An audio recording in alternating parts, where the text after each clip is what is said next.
you know, the coach-athlete relationship is really important and critical, and here he goes. He's doing what could only be described as some kind of thrust and then fist pump.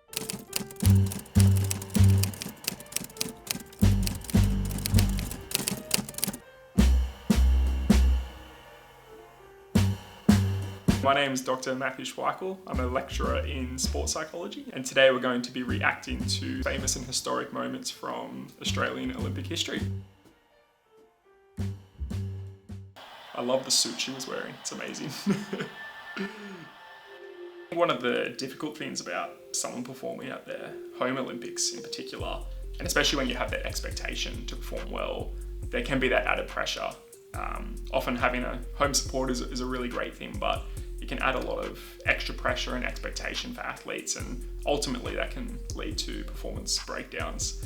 But as we can see, as Kathy finishes, she was well ahead of her competitors and performed fantastically in this event, and a really iconic moment. And I think at the end here you can see kind of the emotional release. She's not even really smiling, she's almost kind of in tears and probably a sense of relief. Kind of the key thing when athletes are performing under pressure is maintaining high levels of attention on the task. So you often see athletes when they are performing in these big moments that they're really zoned in on what's happening, they're really focused on what they need to do, and that attentional focus can last kind of till after the event. I can't speak for Kathy and what she was experiencing, but it may have been the case that even though there was a crowd full of people there, that they were kind of blocked out and she was totally focused on what she needed to do to perform to her best in that event. One of the key things is that when you're trying to keep your attention and your focus on your own performance, when you see maybe a competitor doing something different, that can shift your attention away to something external. And essentially what it does is it distracts you from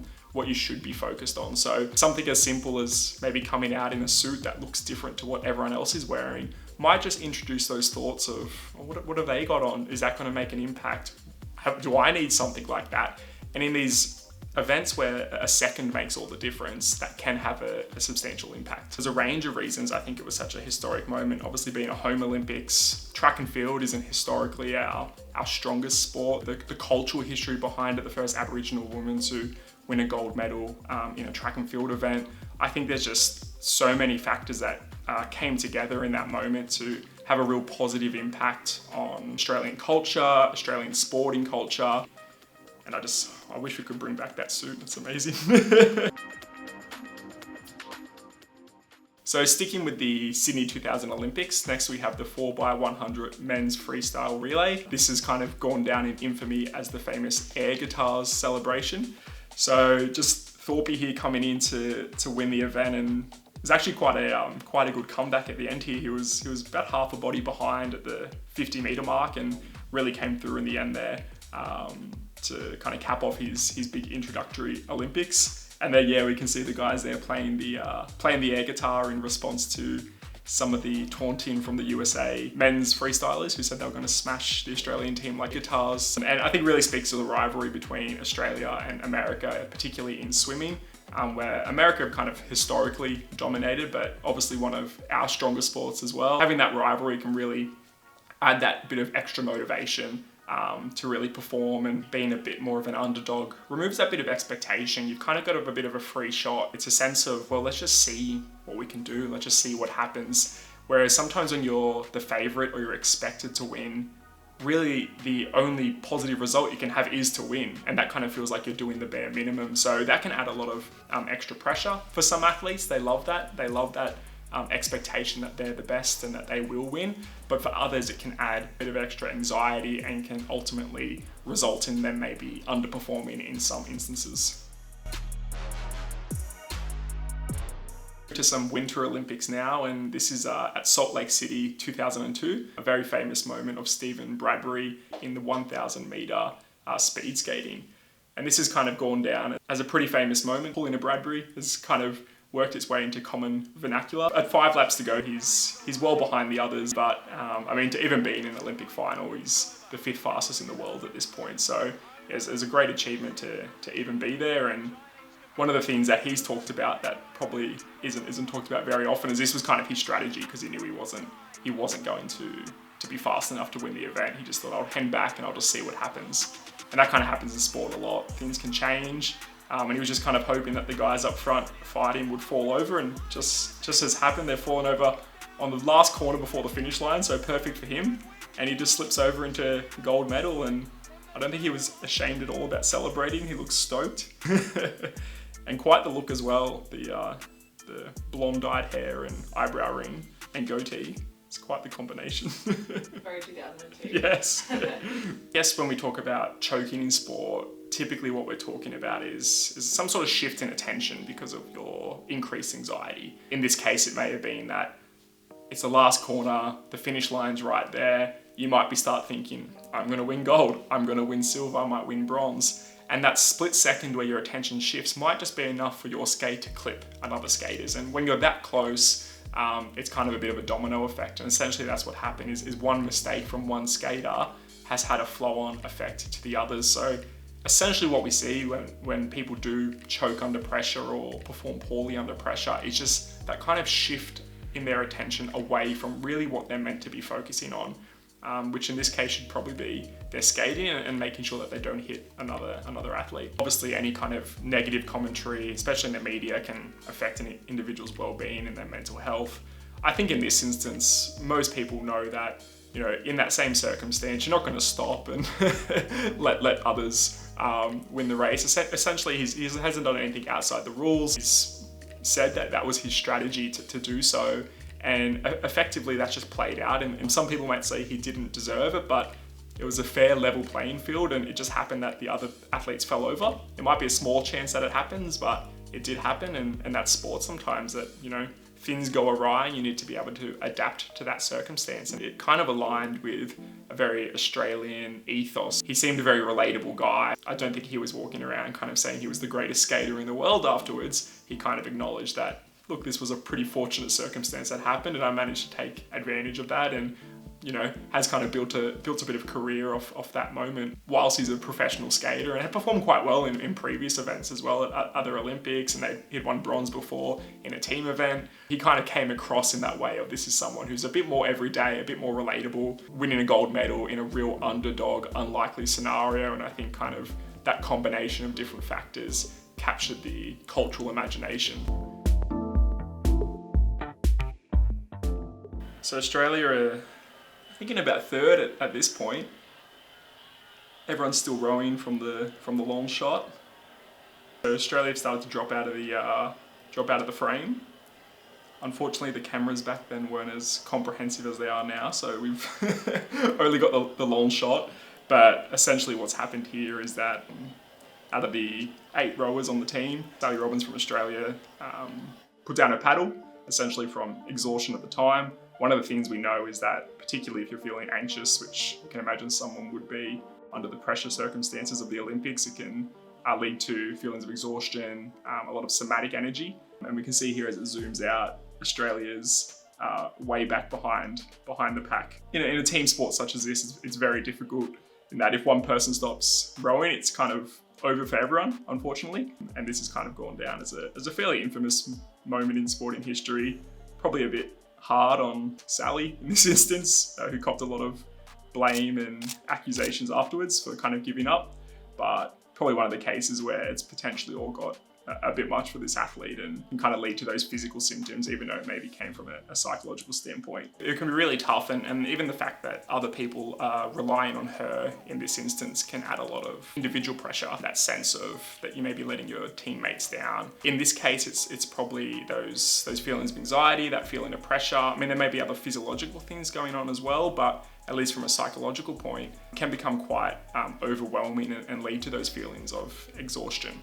And it may be the case that the pace was a bit too much. We know in those longer distance sport, that kind of regulation of pacing is really important, and maybe just couldn't hold on. I'm sure she wanted to, but maybe felt that her body would no longer handle that.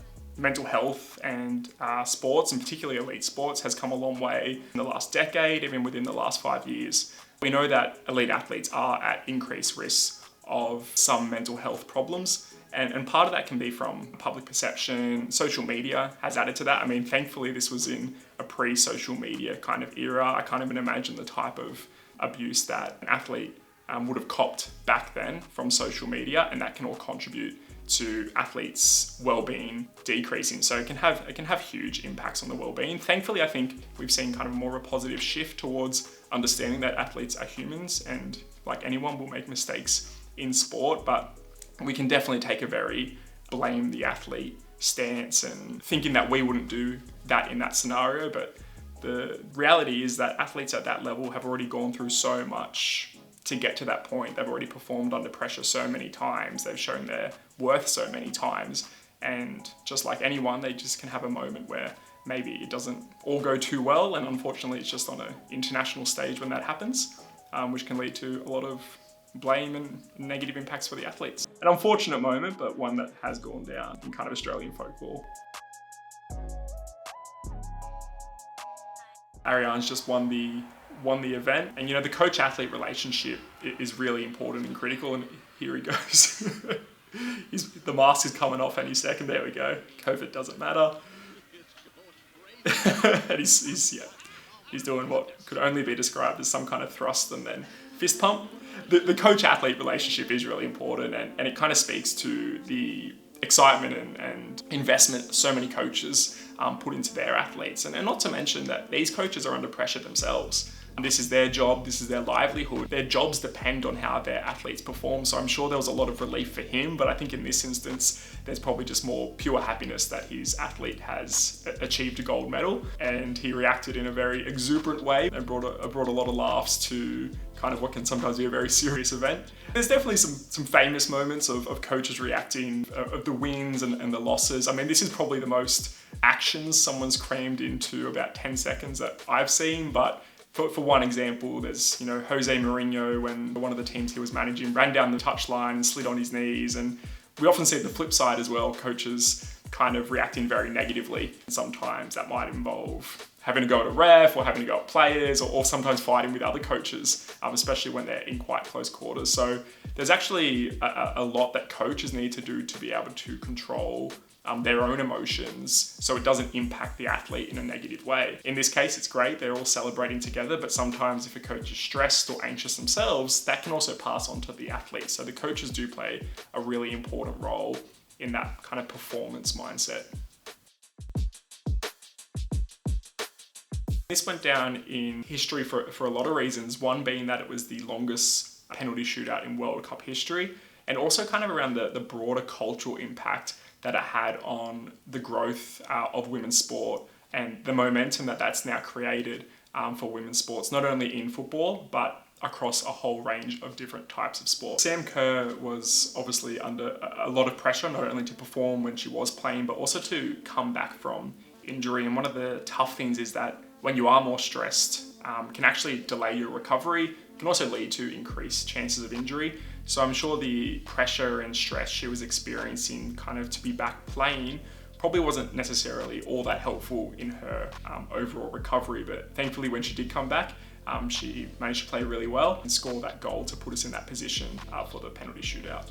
Where we're up to now is Mackenzie Arnold, who is the goalkeeper, taking the penalty. At this point, if she had scored, we would have gone into the semi-finals, but unfortunately hit the post, which is just rough because you're so close. And typically what we do see when our researchers have analysed statistics around penalty shootouts is that you are much more likely to score when you have a chance to win the game than when you're trying to score and not to lose. So the statistics were in her favour a little bit, but unfortunately couldn't score, but backed it up here with a fantastic save where she had to kind of do a double save after having to retake the penalty for coming off her line too early. When we talk about athletes choking or performing well under pressure in sport, we're often isolating these key moments. But if you look at any sports person's kind of history in sport, they're going to have missed shots, they're going to have made mistakes. And a lot of it comes down to the ability to kind of bounce back from those mistakes because they are inevitable in sport. The fact that even though she hit the post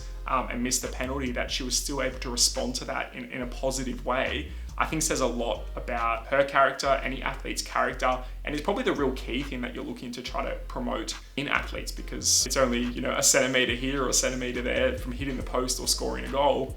But the ability to bounce back immediately and quickly is really essential in that kind of sport.